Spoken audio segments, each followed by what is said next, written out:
Is not Meghalaya, this is our Yalbong river canyon. যারা trekking পছন্দ করে তাদের জন্য এই জায়গাটি বেস্ট। শিলিগুড়ি থেকে একদমই কাছে, অ্যাপ্রক্স 55 থেকে 60 কিলোমিটার। এখানে কোনো শেয়ার গাড়ি অ্যাভেলেবেল নেই, তোমাদের আসতে হলে গাড়ি বুক করেই আসতে হবে। উত্তরবঙ্গে এত সুন্দর জায়গা রয়েছে যেটা একদমই অফবিট, খুব কম লোকই জানে এই জায়গাটার বিষয়ে। চলো তাহলে আজকে জায়গাটাকে এক্সপ্লোর করা যাক। সো গাইস, এটা অ্যাডভেঞ্চার, মানে পিওর অ্যাডভেঞ্চার। দেখতে পাচ্ছেন বাসটা একদমই ভাঙা। এখন আমরা যাবো ট্রেকিং করে।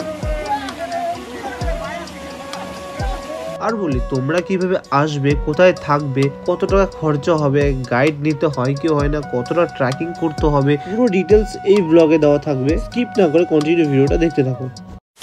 আমাদের জার্নিটা শুরু হলো শিলিগুড়ি থেকে। গাড়িতে ফিউল ভরে আমরা বেরিয়ে পড়লাম ইয়ালবং এর উদ্দেশ্যে। আর ইয়ালবং রিভার ক্যানিয়ন অ্যাপ্রক্স 55 থেকে 60 কিলোমিটার। শালগড়ের রাস্তা হয়ে আমরা এগোতে শুরু করলাম করোনেশন ব্রিজের দিকে।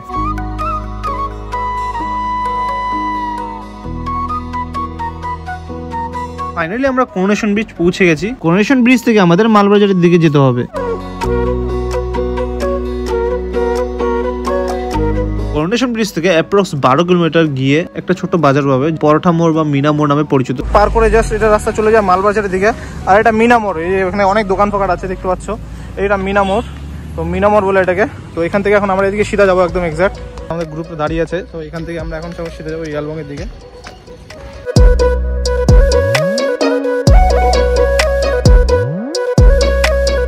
আবার 2 কিলোমিটার যাওয়ার পর একটা রাইট টার্ন হবে, যেটা আর্মি ক্যাম্প পাস হয়ে একদম ইয়ালবং রিভার ক্যানের দিকে যায়। কোনো অন্য রাস্তা না নিয়ে এই রাস্তা হয়ে একদম স্ট্রেট চলে যেতে হবে। রাস্তা দিয়ে যেতে যেতে খুব সুন্দর ভিউ দেখতে পারবে। আর বলে রাখি, মাঝে মাঝে রাস্তা প্রচুর খারাপ, কারণ কাজ চলছে এখনো, তো পুরোপুরি রাস্তাটা হয়নি। তাই সামনের ভিউটা অসাধারণ। আর এদিকে দেখতে পাচ্ছ এখানে সবাই ফটোশুট সেকশন চলছে। এখানে জায়গাটা একটু পাথরগুলো কত সুন্দর।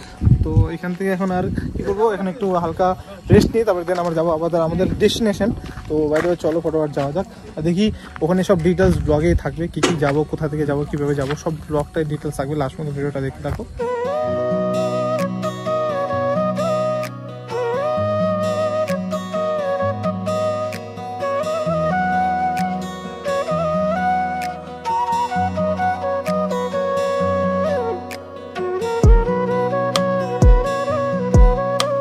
তোমরা কনফিউজ হতে পারো, বাট এখানে একটা ইয়ালবংয়ের দেখতে পাচ্ছ, এখানে একটা ছোট অ্যাড্রেস দেওয়া আছে, যেখানে বোর্ড আছে। তো তোমরা সিধা না গিয়ে এদিক দিয়ে রাস্তা দিয়ে ঢুকবে ভিতর দিকে, তো এদিক দিয়ে যাওয়া যাবে। তো চলো পুরো যাওয়া যাক। এই দেখতে পাচ্ছ এখানে বোর্ডটা আছে, এই বোর্ডটা ইয়ালবং যাওয়ার রাস্তা। তো এই দেখতে পাচ্ছ এই বোর্ডটা, এই যে বোর্ডটার পাশ দিয়ে রাস্তা দিয়ে চলে যাবে নিচের দিকে। তো চলো ফটোফট যাওয়া যাক ইয়ালবং।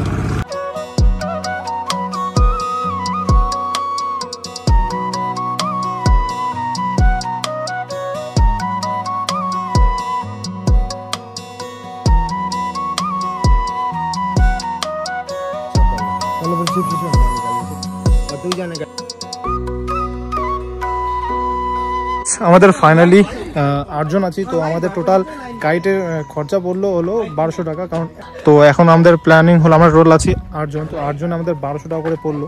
তো এখান থেকে আবার অ্যাপ্রক্স 4 কিলোমিটার ট্রেকিং, মানে গাড়ি করে যেতে হবে আমাদেরকে। তো আমাদের গাইডও নিয়ে যেতে হবে। তো তোমরা এইটা ইনফরমেশন বলে দিচ্ছি, তোমাদের গাড়িতে গাইড করেও নিয়ে যেতে হবে আর নিয়েও আসতে হবে। অ্যাপ্রক্স এখান থেকে ট্রেকিং স্টার্ট পয়েন্ট হলো 4 কিলোমিটার।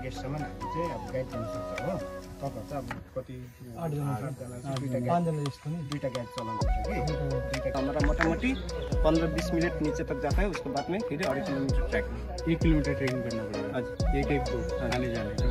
হেলমেটের কোনো চার্জ লাগছে না, এটা 50 টাকা করে চার্জ লাগে, বাট হেলমেটে কোনো চার্জ লাগবে না, কারণ আমাদের সব অ্যাটাচ থাকে একসাথে। তো 600 টাকার মধ্যে সব কিছু আছে। আমারটা চলে আসছে ম্যাগিটা, আমি ফটাফট খেয়ে নেই।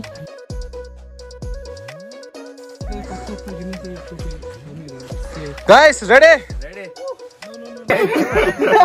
मजदूर इंजीनियर है भाई हम लोग। पत्थर तोड़ने वाला সবথেকে একটা বড় প্রবলেম একটা বলছি, তোমরা এখানে আসলে তোমাদেরকে গাইডকে নিয়ে যেতে হবে।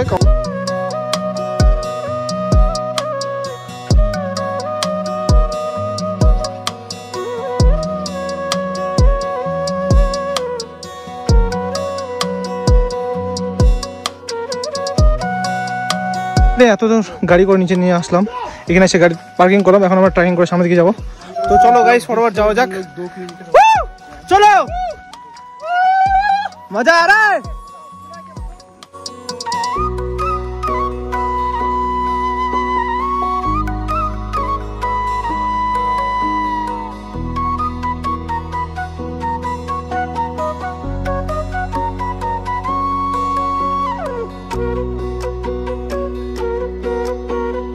এত ট্রেকিং করার পর আসার পর একটা ঘর দেখতে পাচ্ছি, এখন হয়তো এই দিক দিয়ে যেতে হবে আমাদেরকে।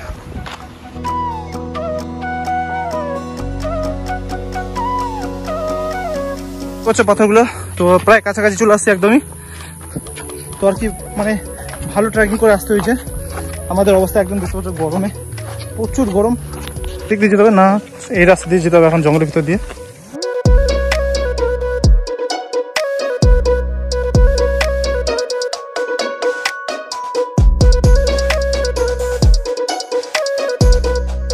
আমাদের finally trekking, main trekking start, যেটার জন্য আমরা আসছি। এই দেখো দুই পাশে পাথর আর তার মাঝখান দিয়ে আমরা হেঁটে হেঁটে যাচ্ছি। বাস সেরা লাগছে জায়গাটা, অসাধারণ গাইস। চলো এখন ট্রেকিং করে সামনের দিকে যাওয়া যাক।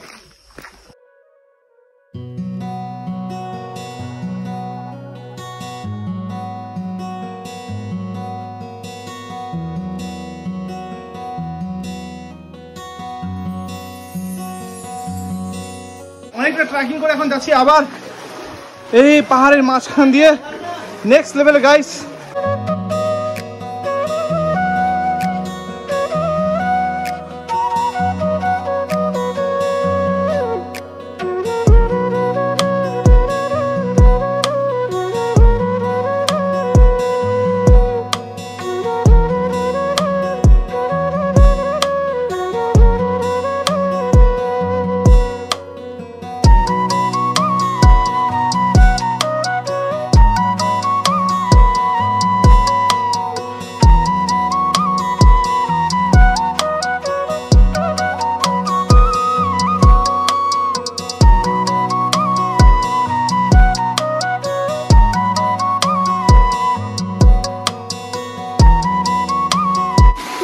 তো গাইস এই দেখতে পাচ্ছ এটা 25 ফিট কুয়া। এটা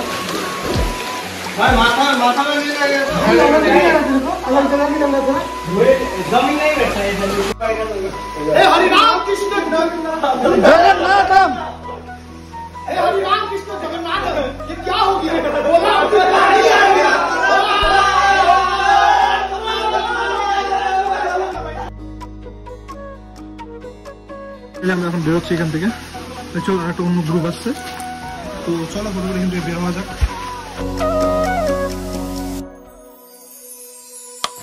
সো গাইজ এখানে টেন্টের ব্যবস্থা আছে, তোমরা চাইলে এখানে এসে স্টে করতে পারো।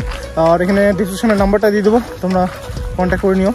এখান থেকে ইয়ালং একদমই কাছে যেখানে টেন্ট আছে। আর গাইজ একটা কথা বলে রাখি, তোমরা যে ট্রেকিং করে যাবে, তুমি যে স্নান করবে, মজা করবে, আসার সময় অবস্থা আরও শেষ হয়ে যায় উঠতে উঠতে। এটা বলে রাখি, কারণ যাওয়ার সময় খুব ইজিলি চলে যাওয়া যায়, বাট আবার রিটার্ন যাওয়ার সময় অবস্থা একদমই শেষ। গাইস ফাইনালি আমরা বেরোচ্ছি, তো চলো এখন বাইরে যাওয়া যাক। আর যদি ব্লগটা ভালো লাগে লাইক কমেন্ট সাবস্ক্রাইব পেজকে ফলো করে দিও, আর ইউটিউব চ্যানেলকে সাবস্ক্রাইব করে দিও। তো চলো যাওয়া যাক বাড়ি।